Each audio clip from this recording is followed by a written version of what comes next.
Hi, welcome to the White Rabbit Galleries podcast, where we talk to artists about their art. I'm Nick, and joining us today is also Nick. We've got Nick Lee in the studio.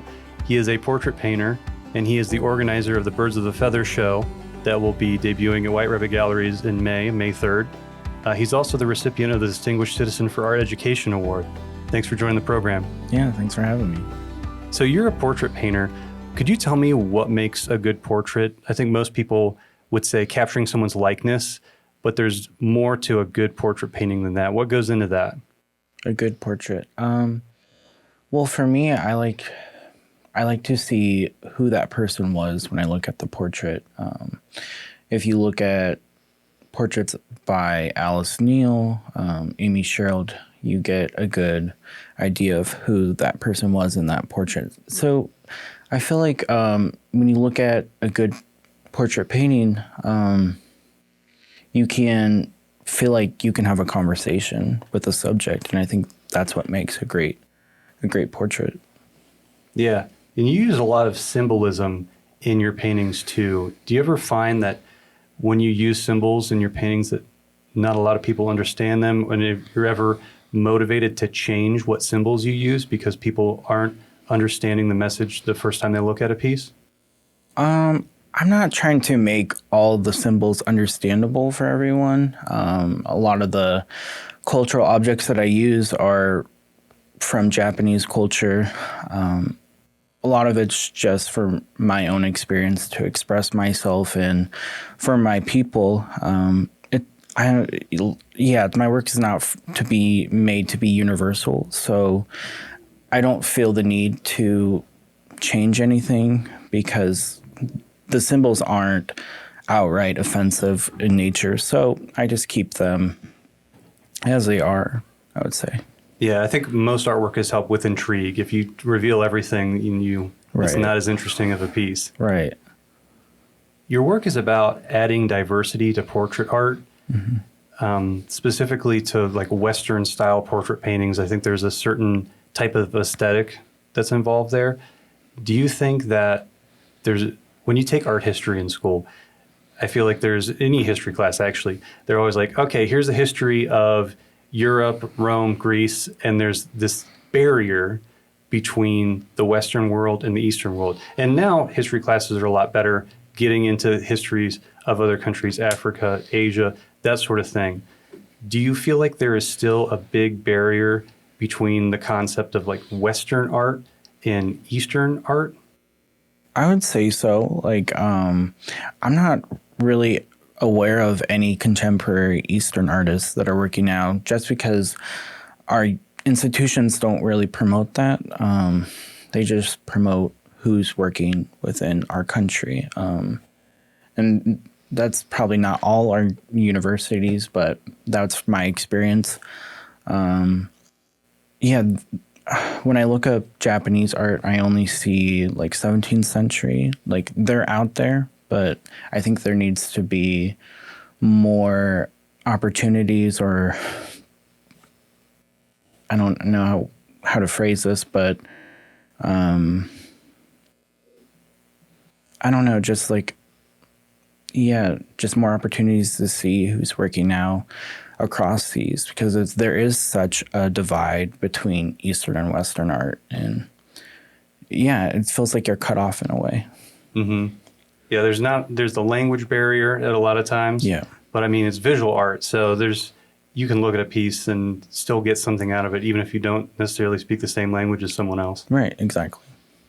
So your heritage inspires your work, and like you said, you use a lot of Japanese symbols and iconography. Have you discovered anything exciting about your ancestry or your family in doing your work or doing research? Yeah. A lot of the stuff that I'm learning now is brand new to me, because when my grandmother immigrated here from Japan, she didn't pass down anything to my dad, so he didn't pass anything down to me.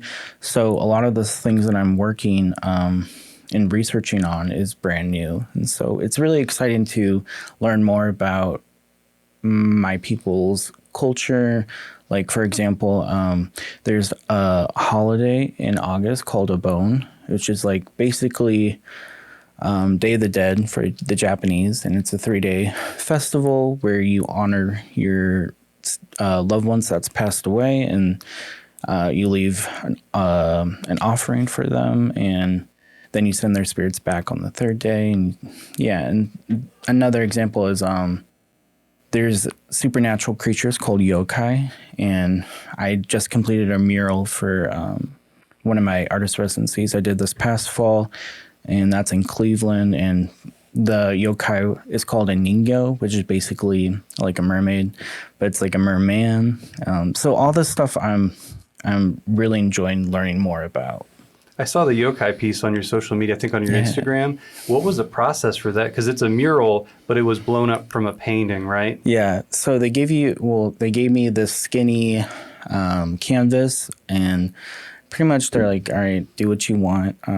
I wanted it to be a water-themed painting because the past residents created water-themed, because it's by Lake Erie. So yeah, just they gave me total freedom to do whatever I wanted, but I wanted it to be authentic to my work and make it continue my work in that way.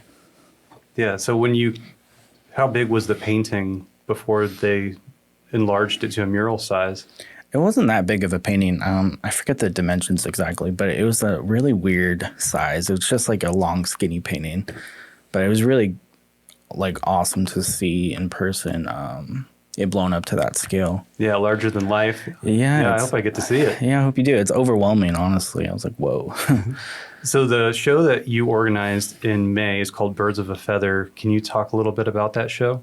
Yeah, so this is a group show of Asian American artists in Northeast Ohio, and a lot of us deal with different subject matter and different mediums, but we come together to promote Pan-Asian American Alliance during the month of Asian American History Month of May. So, where did the title come from, Birds of a Feather? Is that something that you came up with? Yeah, I was trying to think of a title, and I wanted this to be a collaborative experience, but it's hard when you have too many cooks in the kitchen, I guess. Some people, they don't know what to, they don't, what do I say? They don't, if they don't have any ideas, they don't say anything, or some people don't like your ideas. So, but I threw out the title Birds of a Feather to them, and they really agreed that it promoted this alliance that we wanted and this message of unity that's important to us all, because we haven't seen an Asian American show in Northeast Ohio since I became a painter, or even before that. So, yeah. Yeah, it's exciting. Yeah. And you had said that a part of the show was a reaction to COVID, and just sort of the kind of the threats and harassment that Asian American people endured during that. Yeah. So I think it's great to put together the show and have visibility. Yeah, totally. So Nick Lee, thanks for coming on the show. Really looking forward to the Birds of a Feather show. You can visit White Rabbit Galleries in downtown Barberton, May 3rd to May 25th to check out that show. And that's going to feature Nick Lee, Arfil Pajarillaga, Eva Kwong, Jace Lee, Joey Leppo, Katie Mongoven, Tom Masaveg, and Ollie Fleming. Also, coming up in May, the same day that Birds of a Feather opens, we will have on the second floor our annual Be Art show, where we showcase work from Barberton City School students. And then coming up in June, so starting May 31st to July 6th, we'll have the Down the Rabbit Hole show, and that is currently accepting submissions online. White Rabbit Galleries and this show are made possible by donations from viewers and listeners like you.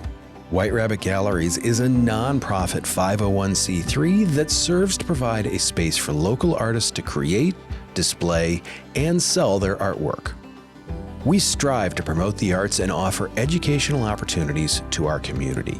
You can donate today at whiterabbitgalleries.org or in person at our location in beautiful downtown Barberton.